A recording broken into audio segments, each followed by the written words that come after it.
So I'll start with this. A couple of years ago, an event planner called me because I was going to do a speaking event. And she called and she said, I'm really struggling with how to write about you on the little flyer. And I thought, well, what's the struggle? And she said, well, I saw you speak, and I'm going to call you a researcher, I think, but I'm afraid if I call you a researcher, no one will come because they'll think you're boring and irrelevant.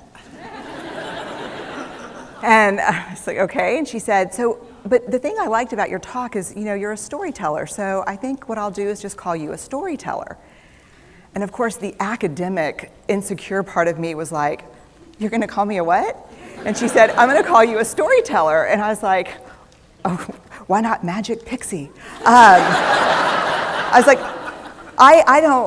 let me think about this for a second. And so I tried to call deep on my courage, and I thought, I am a storyteller.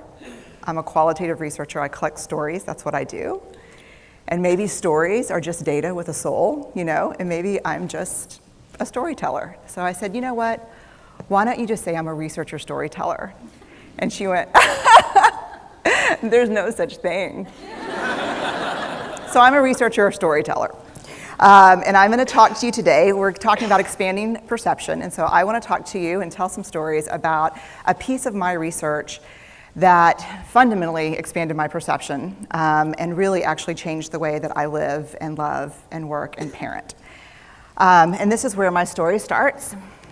When I was a young researcher, doctoral student, my first year I had a research professor who said to us, here's the thing, if you cannot measure it, it does not exist. And I thought he was just sweet talking me. I was like, really? And he's like, absolutely. So you have to understand that I have a bachelor's in social work, a master's in social work, and I was getting my PhD in social work. So my entire academic career was surrounded by people who kind of believed in the life's messy, love it, and I'm more the life's messy, clean it up, organize it, and put it into a bento box. And so to think that I had found my way, to found a career that takes me, really one of the big sayings in social work is lean into the discomfort of the work. And I'm like, knock discomfort upside the head and move it over and get all A's. That was my mantra. So I was very excited about this. And so I thought, you know what? This is the career for me because I am interested in some messy topics, but I want to be able to make them not messy. I want to understand them. I want to hack into these things that I know are important and lay the code out for everyone to see. So where I started was with connection, because by the time you're a social worker for 10 years, what you realize is that connection is why we're here. It's what gives purpose and meaning to our lives. This is what it's all about. It doesn't matter whether you talk to people who work in social justice and mental health and abuse and neglect. What we know is that connection, the ability to feel connected, is neurobiologically, that's how we're wired, it's why we're here. So I thought, you know what, I'm going to start with connection. Well, that situation where you get an evaluation from your boss and she tells you 37 things that you do really awesome and one thing that you can't, an opportunity for growth. And all you can think about is that opportunity for growth, right? Well, apparently this is the way my work went as well, because when you ask people about love, they tell you about heartbreak. When you ask people about belonging, they'll tell you their most excruciating experiences of being excluded. And when you ask people about connection, the stories they told me were about disconnection.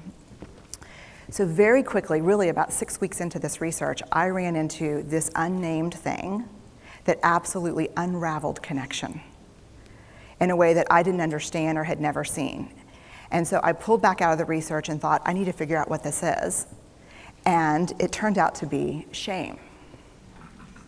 And shame is really easily understood as the fear of disconnection. Is there something about me that if other people know it or see it, that I won't be worthy of connection? The things I can tell you about it, it's universal. We all have it. The only people who don't experience shame have no capacity for human empathy or connection. No one wants to talk about it, and the less you talk about it, the more you have it.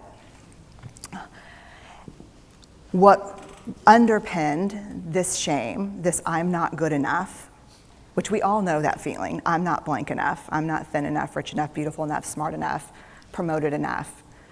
The thing that underpinned this was excruciating vulnerability. This idea of, in order for connection to happen, we have to allow ourselves to be seen, really seen.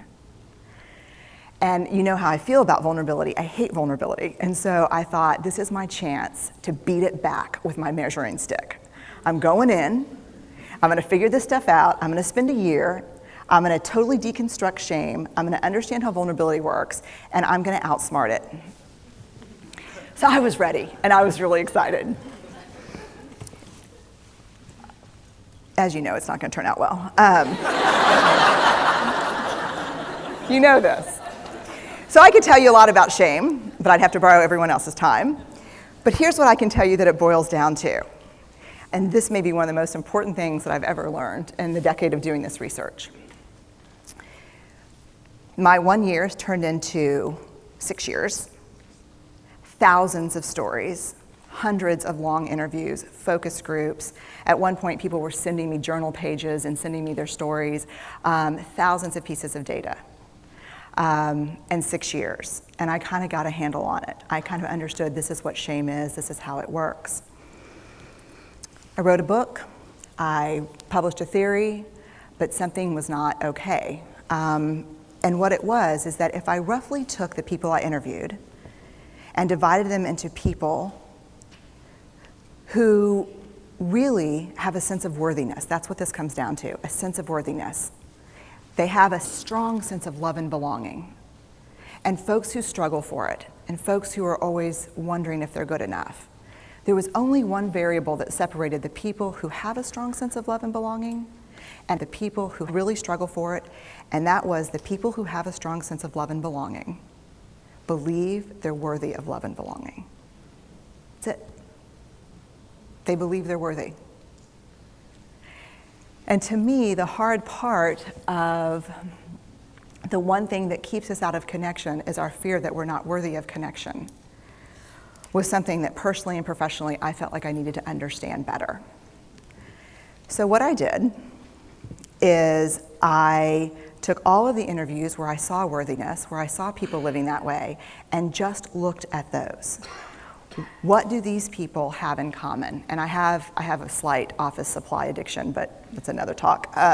So I had a manila notebook, a manila folder, and I had a Sharpie, and I was like, what am I gonna call this research? And the first words that came to my mind were wholehearted.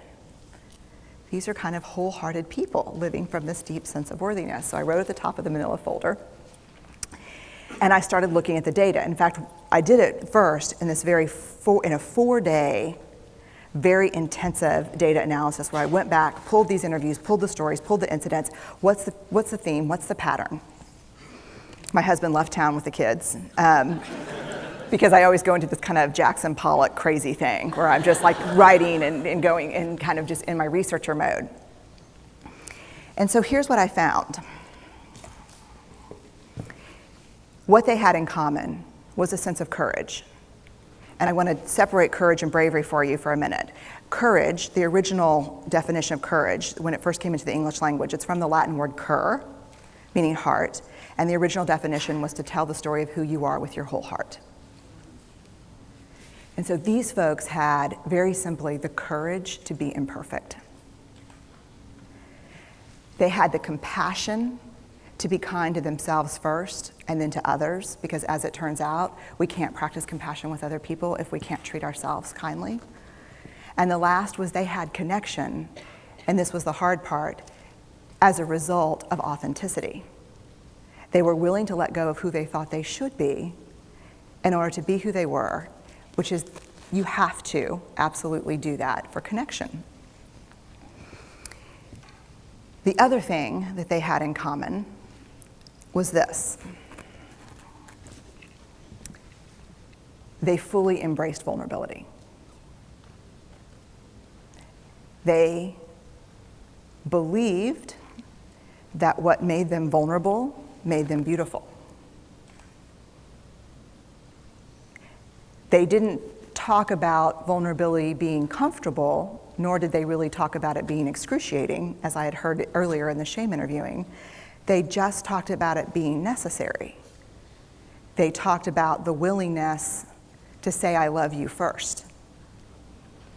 The willingness to do something where there are no guarantees. The willingness to breathe through waiting for the doctor to call after your mammogram. The willing to invest in a relationship that may or may not work out. They thought this was fundamental. I personally thought it was betrayal. I could not believe I had pledged allegiance to research, where our job, the definition of research is to control and predict, to study phenomenon for the explicit reason to control and predict. And now my mission to control and predict had turned up the answer that the way to live is with vulnerability and to stop controlling and predicting. This led to a little breakdown, which actually looked more like this. And it did. It led to I call it a breakdown, my therapist calls it a spiritual awakening. Spiritual awakening sounds better than breakdown, but I assure you it was a breakdown. And I had to put my data away and go find a therapist. Let me tell you something. You know who you are when you call your friends and say, I think I need to see somebody. Do you have any recommendations? Because about 5 of my friends are like, woo, I wouldn't want to be your therapist. And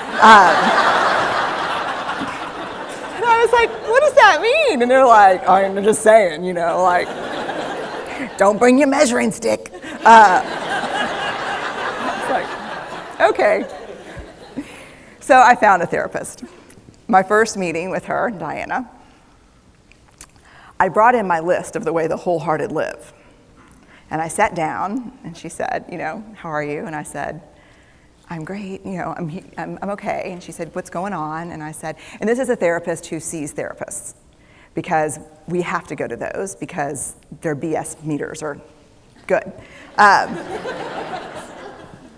so I said, here's the thing, I'm struggling. And she said, what's the struggle? And I said, well, I have a vulnerability issue, and I know that vulnerability is kind of the core of shame and fear and our struggle for worthiness, but it appears that it's also the birthplace of joy, of creativity, of belonging, of love, and I think I have a problem, and I need some help. And I said, but here's the thing, no family stuff, no childhood shit, I just need some strategies.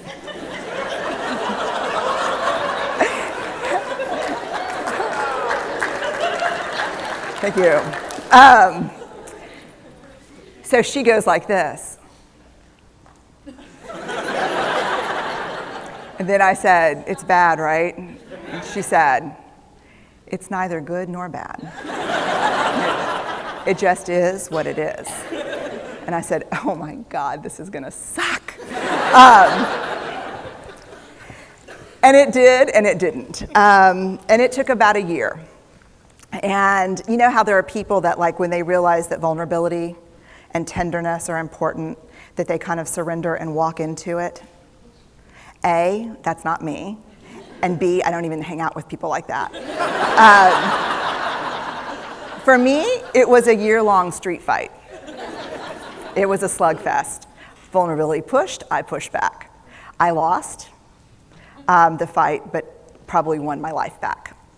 And so then I went back into the research and spent the next couple of years really trying to understand what the wholehearted, what the choices they were making, and what are we doing with vulnerability? Why do we struggle with it so much? Am I alone in struggling with vulnerability? No. So this is what I learned. We numb vulnerability. When we're waiting for the call, it was funny, I sent something out on Twitter and on Facebook that says, how would you define vulnerability? What makes you feel vulnerable? And within an hour and a half, I had 150 responses. Because I wanted to know, what's out there. Having to ask my husband for help because I'm sick and we're newly married. Initiating sex with my husband, initiating sex with my wife. being turned down, asking someone out, waiting for the doctor to call back, getting laid off, laying off people. This is the world we live in. We live in a vulnerable world. And one of the ways we deal with it is we numb vulnerability. And I think there's evidence, and it's not the only reason this evidence exists, but I think that it's a huge cause. We are the most in debt, obese, addicted, and medicated adult cohort in US history. The problem is, and I learned this from the research, that you cannot selectively numb emotion. You can't say, here's the bad stuff. Here's vulnerability, here's grief, here's shame, here's fear, here's disappointment. I don't want to feel these. I'm going to have a couple of beers and a banana nut muffin. I don't want to feel these. And I know that's knowing laughter. I hack into your lives for a living. I know that's, God. You can't numb those hard feelings without numbing the other affects or emotions. You cannot selectively numb. So when we numb those, we numb joy. We numb gratitude. We numb happiness. And then we are miserable and we are looking for purpose and meaning. And then we feel vulnerable. So then we have a couple of beers and a banana nut muffin. And it becomes this dangerous cycle. One of the things that I think that we need to think about is why and how we numb. And it doesn't just have to be addiction. The other thing we do is we make everything that's uncertain certain. Religion has gone from a belief in faith and mystery to certainty. I'm right, you're wrong, shut up. That's it. Just certain. The more afraid we are, the more vulnerable we are, the more afraid we are. This is what politics looks like today. There's no discourse anymore. There's no conversation. There's just blame. You know how blame is described in the research? A way to discharge pain and discomfort. We perfect. If there's anyone who wants their life to look like this, it would be me.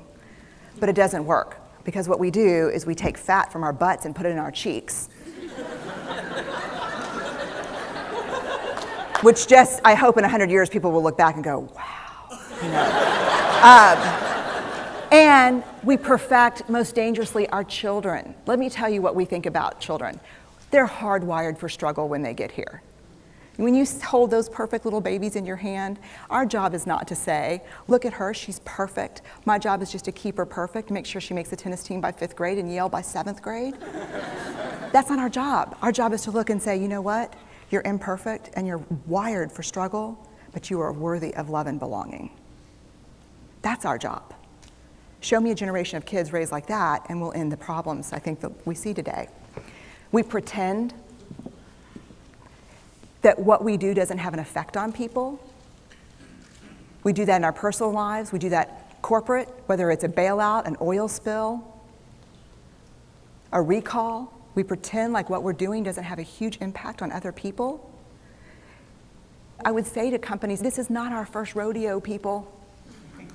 We just need you to be authentic and real and say, we're sorry, we'll fix it. But there's another way, and I'll leave you with this. This is what I have found. To let ourselves be seen, deeply seen, vulnerably seen. To love with our whole hearts, even though there's no guarantee. And that's really hard, and I can tell you as a parent, that's excruciatingly difficult. To practice gratitude and joy in those moments of kind of terror when we're wondering, can I love you this much? Can I believe in this passionately? Can I be this fierce about this?